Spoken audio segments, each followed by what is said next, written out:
Bonjour à tous. Aujourd'hui, je voudrais évoquer un sujet, c'est les 4 types de disciples. En fait, tu verras que Jésus a 4 sortes de disciples. Le premier type de disciple, on va dire que c'est quelqu'un comme Jean. Quelqu'un qui s'attache à son maître, qui est vraiment proche de lui et dont le maître est proche aussi. Ce type de disciple, si on veut le comparer à quelque chose qui serait dans nos églises de maison, euh, c'est vraiment difficile parce que on n'a pas de comment dire de, de personnes qui doivent s'attacher à ce point-là à un être humain. Voilà, hein, je dirais. Maintenant, tu peux avoir une relation particulière, amicale, avec la personne qui te forme en tant que discipulat. Mais bon, sans plus que ça. Là, c'est vraiment particulier parce que c'est Jésus et Jean qui avaient vraiment cette forte amitié. Voilà, que tu vois quand du fait que, par exemple, à la Pâque, Jean était vraiment sur le sein de Jésus. Ça veut dire que c'est lui le plus proche, lui le plus jeune aussi d'ailleurs. Et c'est bien noté aussi dans l'évangile de Jean, il se nomme pas Jean, mais il dit le disciple que Jésus aimait. Ensuite, tu as les disciples tels que les apôtres, par exemple. Ceux qui vont être formés pour pouvoir former d'autres personnes, pour pouvoir implanter des communautés. Donc ça, c'est vraiment les disciples qui vont être le plus proche, sur lequel on va investir vraiment le plus. Et donc, si tu veux, dans les familles spirituelles, dans les églises de maison qu'on implante, si tu veux, ce genre de personnes, ça va être des équipes apostoliques, puisque nous, par exemple, ce qu'on veut, c'est former des familles spirituelles qui vont pouvoir se développer. Alors des fois, elles vont juste se développer entre elles vont juste se développer, donner une autre dans la même ville, etc. Sans que ça soit quelque chose vraiment d'apostolique, parce que ça sera juste de la multiplication, et puis il y aura besoin de nous derrière pour implanter les bonnes bases, les bonnes bases de la foi, reconnaître les divers ministères, etc. Ça, bon, c'est possible. Alors s'il y a besoin de nous, c'est que c'est juste une église de maison qui se multiplie et il n'y a pas d'apôtre dedans. Mais maintenant, il peut y avoir une famille spirituelle où il y a un apôtre ou deux, ou qui est entièrement composé d'apôtres, ou alors avec deux, trois autres familles spirituelles, il y a quelques apôtres dedans, et nous on va les réunir et on va les former vraiment plus, on va encore plus investir en eux, parce que ça c'est la prochaine génération apostolique, et c'est à eux qu'on va confier les rênes de tel ou tel secteur, hein, par exemple. Voilà. Après, tu as un autre cercle de disciples, et ils ne sont pas de moindre importance. Ils ne sont pas de moindre importance. Hein. C'est ceux qui sont comme les 70 que Jésus va envoyer.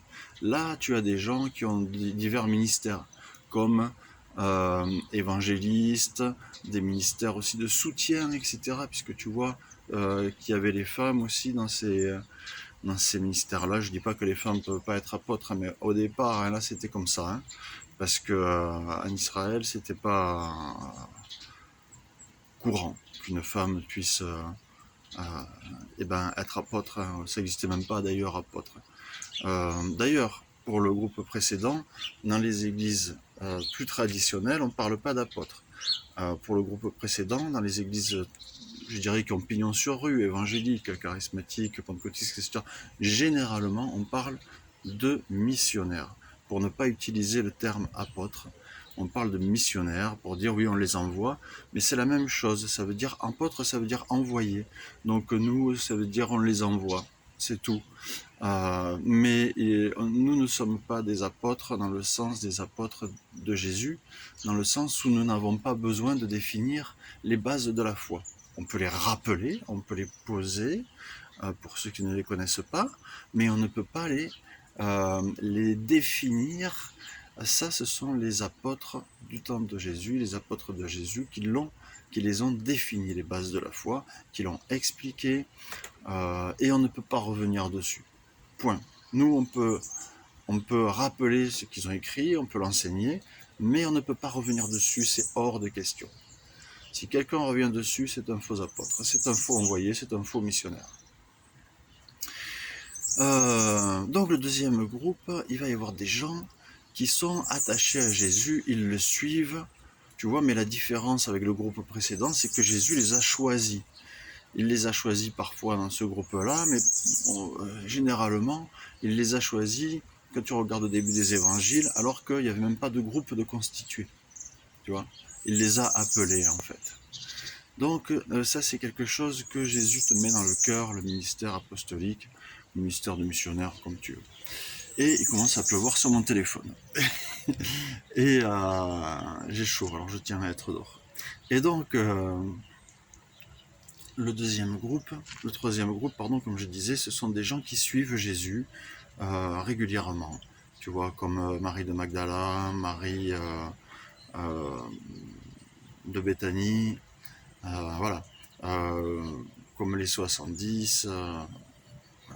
Et ce genre de personnes, ils ont à cœur de soutenir, tu vois, par leurs finances. Ils sont capables d'aller évangéliser, puisque Jésus les envoie aussi. Hein.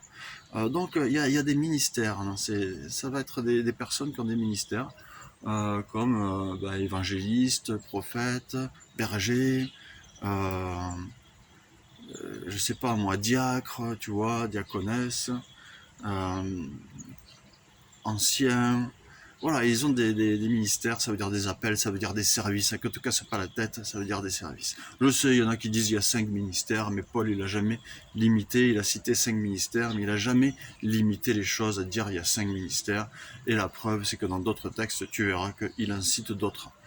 Bon, laissons ces choses-là. Il y en a qui veulent discutailler sur le sujet, pas moi. On ne discute pas. Après, tu as un autre groupe. C'est les disciples occasionnels. C'est ceux qui viennent, ils passent comme ça. Alors, le troisième groupe, comment on va le définir dans les familles spirituelles? C'est des personnes qu'on va former en tant que disciples. Et puis, quand on détecte un appel particulier, on va les faire monter dans cet appel. Voilà, tout simplement. Et on va les établir, mais il faut qu'ils soient aussi reconnus par la communauté, hein, pour qu'ils soient établis. C'est pas à nous ou à eux de vouloir. Il y a des gens, ils arrivent, ils disent oui, moi j'ai un ministère dans la louange, j'ai un appel dans la louange, moi je suis prophète, moi je suis... Calme-toi. Déjà, est-ce que la communauté reconnaît? Déjà, est-ce que tu es quelqu'un d'attaché dans le discipulat, quelqu'un qui avance, quelqu'un qui vraiment montre que tu veux, tu vois, que tu veux servir Jésus, que tu as changé ta vie, tu es né de nouveau, etc. Et sinon, c'est pas la peine. Alors, voilà, reste calme. C'est la communauté, c'est le Seigneur, et on ne t'imposera pas les mains pour t'établir dans un appel tant que tout ça ne sera pas validé. Après, il y a les disciples occasionnels. Les disciples occasionnels, c'est ceux qui viennent écouter Jésus quand il vient discourir à la Pâque. Ils venaient au temple, il y avait d'autres rabbins qui étaient là, et puis les gens, voilà, ils papillonnaient d'un rabbin à l'autre, et puis ils écoutaient, puis après ils repartaient chez eux, et voilà. C'est comme ça. C'est les disciples occasionnels. Alors ça, dans les familles spirituelles, nous c'est vrai que bon, on n'en a pas trop, mais là on est en train de réfléchir, parce qu'on va quand même être assez ouvert, hein, mais il faut qu'il y ait quand même quelque part ce qu'on appelle une redevabilité. C'est-à-dire que nous, par exemple, on fait 25 km pour aller à une réunion. Les 25 km, on aime savoir si on les fait ou si on les fait pas. Tu vois, parce que si on les fait, puis au final, il y a personne, parce que le groupe est constitué que de disciples occasionnels, c'est pas sympa, c'est pas correct, c'est pas poli en fait. C'est juste de la politesse et de la correction, de prévenir si tu seras là, si tu seras pas là. Voilà. Après, tu peux dire pourquoi, comme ça on sait. On sait que tu es à la pétanque, on sait que tu es en vacances. Voilà, on s'inquiète pas, tu vois. Mais par contre, si tu es malade, si tu es en panne sur le bord de la route, tu le dis, tu vois. Et nous, on prie pour toi, on s'arrange, etc. Et si on sait que t'es pas là, parce que t'es à la pétanque ou t'es en vacances, par exemple, tu vois, bon ben, et qu'il y a une seule personne qui est là et qui veut, et que dans une autre ville, ben c'est pareil, c'est le même cas. Dans ce cas-là, peut-être si on le sait, peut-être un jour ou deux à l'avance, eh ben on va s'arranger, tu vois. Donc c'est de la correction, c'est de la, c'est de la politesse en fait. Et les gens en manquent beaucoup. Alors voilà, tout ça, c'est pour t'enseigner quoi? Parce que c'est bien de savoir les 4 catégories de disciples en fait. Mais c'est pour t'enseigner quoi? Si tu es un disciple occasionnel, tu sais, tu vas pas aller bien loin avec Jésus. Parce que tu papillotes à droite, tu papillotes à gauche, tu vas chercher peut-être dans le Coran, tu vas chercher peut-être, je sais pas, moi, chez Bouddha, etc. Et puis tu reviens, tu vas chercher chez Jésus. Bon, tu fais ce que tu veux, mais à la fin du compte, Jésus te dira, eh oh, tu vois, ce qui est écrit dans la Bible, si tu es soit froid ou soit bouillant, tu sais, mais si tu es ni l'un ni l'autre, je te vomirai de ma bouche. Donc, réfléchis à ça. Si tu veux aussi un appel ou un ministère, si tu as à cœur, tu vois, de louer pour le Seigneur, si tu as à cœur d'évangéliser, si tu as à cœur de pouvoir poser les mains pour que les autres y soient guéris, si tu crois que Jésus t'a donné ça, eh bien alors, mon ami, attache-toi à une communauté, attache-toi à un ministère, à un service, à un serviteur, tu vois, ou une servante de Dieu, et puis suis cette personne et, euh, et puis apprends, tu vois, et apprends, montre que tu en veux, tu vois, que tu es là pour Jésus, que tu es prêt à sacrifier beaucoup de choses, mais pour Jésus, tu vois, pas pour plaire ou aux hommes ou pour dire oui moi je suis super spirituel, rien à voir, tu vois. Mais attache-toi, prie Jésus qui te montre quelles sont les choses importantes, tu vois. Et là, tu grandiras dans ta foi, dans ta relation avec Jésus, et tu grandiras dans ta relation aux autres aussi. Et euh, tu pourras participer, être dans les mains un outil pour ton Seigneur. Voilà. Et sois béni. Et peut-être que j'ai pas tout abordé, peut-être que j'ai oublié des choses, j'essaye de faire court, tu vois. Mais si tu as des questions, des remarques, n'hésite pas à poser dans les commentaires.